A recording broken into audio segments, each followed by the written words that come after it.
Hi, everyone. This is Dr. Jeannie Bertoli, founder of What Do I Say? What Do I Do? The 20 Crucial Do's and Don'ts for Parenting Through Divorce.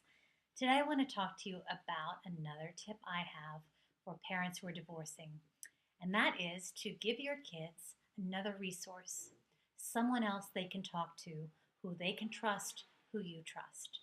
This can be a member of the family, it can be an aunt, an uncle, a grandparent. It can be a school teacher that might be their favorite teacher. It can be the parent of a friend of theirs. Think, if you will, spend a moment to think about who would they turn to? Who in school, who is a friend they would turn to? Who is someone that they generally are open with, that they talk to freely without kind of reservation, without feeling like they have to be guarded? Go to that person, even if it's at the beginning of your separation, and tell them, I'd like to put you on this list of people, short list, that I'm going to give to the kids as people that they can talk to. Now, as you're selecting these people, you also want it to be people that will give the message you want to be given. And that message is not about blaming or shaming either of the parents. That message isn't about giving details about what has gone on in the marital relationship.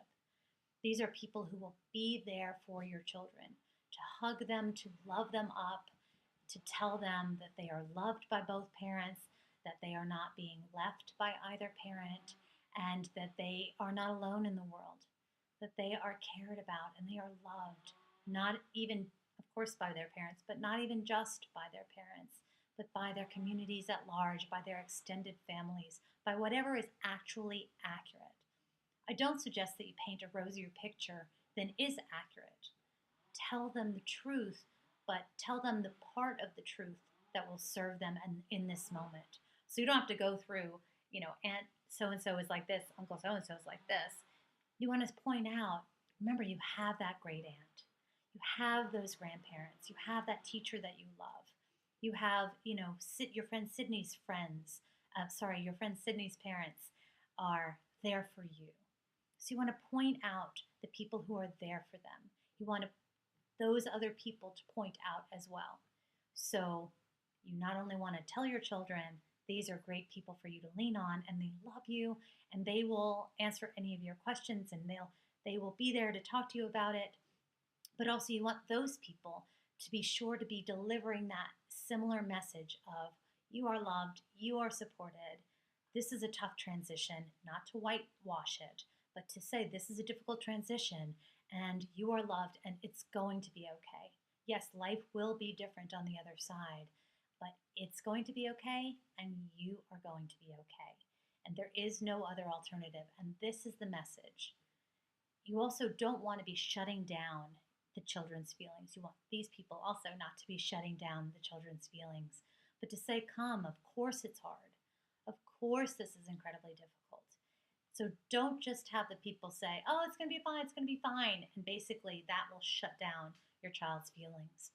But instead it's this combination really. It's welcoming their expression of their hurt, of their feelings, and then pivoting to you are loved and you are cared for and you will be well in this world. And this is a difficult transition and it is a transition you will be fine afterwards. So again, both messages. One is, of course you're upset. Of course you're sad. Tell me how you're feeling. Tell me what questions are on your mind. Tell me what you wish was happening right now. So you're inviting that authentic communication. You get it from the child, and then again, I'm being sort of the aunt or the teacher or the parent of the friend.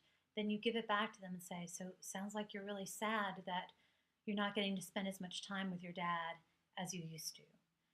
Sounds like you're really mad that you don't feel like your parents worked hard enough to try to make this work out. So you're doing the very basics of reflective listening, what's called reflective listening. You're doing the very basics to say, that makes sense. So I'm not immediately shutting down what the child has to say.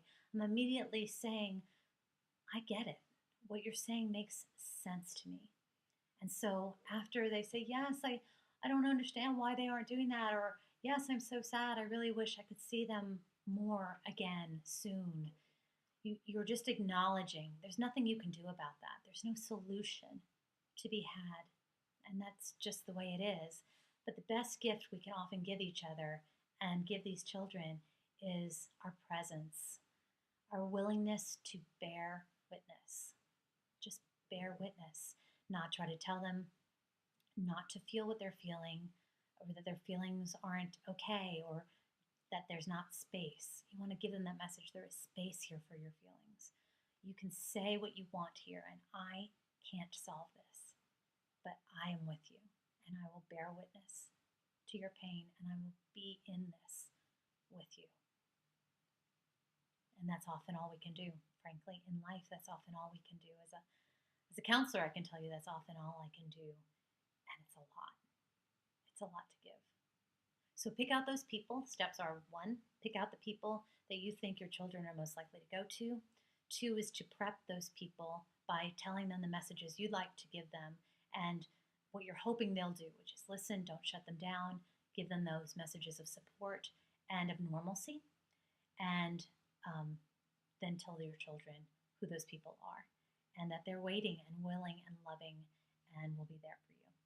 So that's my tip for the day, to give your children someone else besides you to speak with. And I guess I just want to add on one PS here, which is it's not a big deal that your children want to go to someone else besides their parents to talk.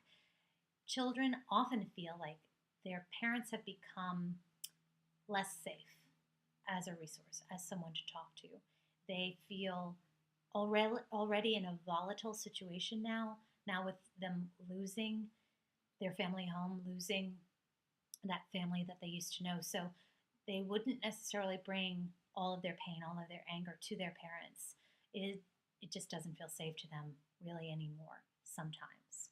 So giving them these resources through church, through community, through school will help them so much in giving them another place to turn and again setting them up for success.